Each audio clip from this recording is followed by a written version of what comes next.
Ito guys, may isi-share lang ako kaya pala ako nahirapan magpatunog nito. Pero nagtaka ako gumagana yung relay, no? Gumagana ang relay. Pero tama yung bias, no? Ito. Sa tagal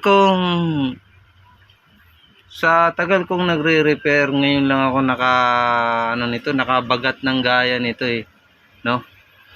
Kasi yung bias na to, kapag dito sa may bias area yung nagkamali ka ng dito sa area na to, yan, hindi magtutugma yung bias, no? Dito sa may pa-out na ng papunta na doon sa output, no?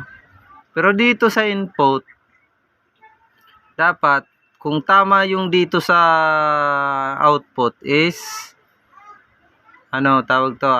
uugong lang yung amplifier kasi mali-mali yung resistor guys na ikinabit, ha? Shout out sa nagkabit nito, no?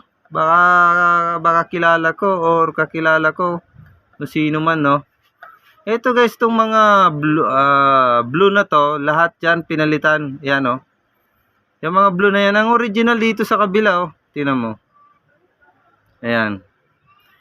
Hindi ko binigyan ng pansin yan. Ngayon lang ako na curious bakit ngayon lang ako parang sasablay. Parang sabi ko, mapatunog ko lang to kahit kabilang channel, isuli ko na. Kasi pangatlong araw na to guys na aking tinotroubleshoot. Ito guys is 3.3K. Ang nakalagay, orange black. Ano ba orange black? Kayo na mag-compute, no?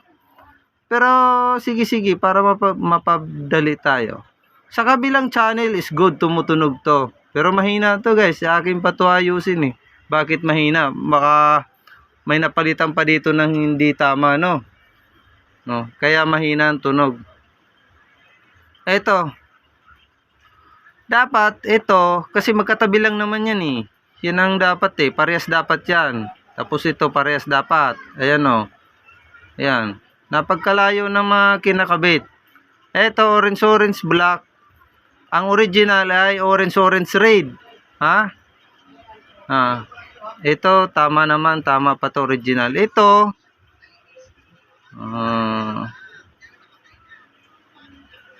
ang kinabit dito ay yellow, brown, black, no? Dapat ang ikakabit niya dyan is yellow, violet, red, no?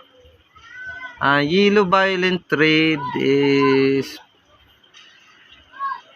47, no? Di ako nagkakamali. Tingnan natin. Alam ko yan, 4.7. Tama. 4.7 pala, hindi 47, no? Mahina naman ako sa resistor, pero sa tester lang ako magaling Yan. Ibig sabihin,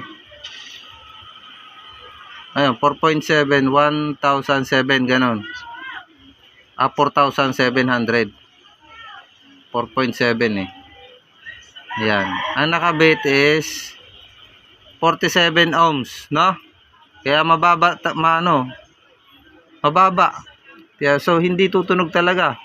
Tapos dito, ganun din sa kabila, 3.3. Sana ko, kita ba? 3.3 din ang dapat kailangan dito. Naging 33 ohms lang nakalagay. Ganun din dito. Ganun din dito. Ang daming mali guys. Ang daming mali. Yan, dito, hindi ko pa to, i-analyze ko pa to kung tama. Ay, original yan. Okay yan. Dito. Kaya pala yung bias niya is tama lahat. Ang bias niya ay tama yung mga resistor, walang nabago. Kaya pala, tama yung bias. Yung input lang dito sa circuito yung mali. No? Sa ngayon, itatama na natin to, ha. Pangatlong araw na to, guys. Ngayon lang ako sumablay. Sumablay yung mga unang nagawa nito. Shout out sa unang nagawa nito, no? At good luck sa iyo. Sana malayo-layo pa ang marating mo. At pinahirapan mo ko ng 3 araw. Salamat, idol.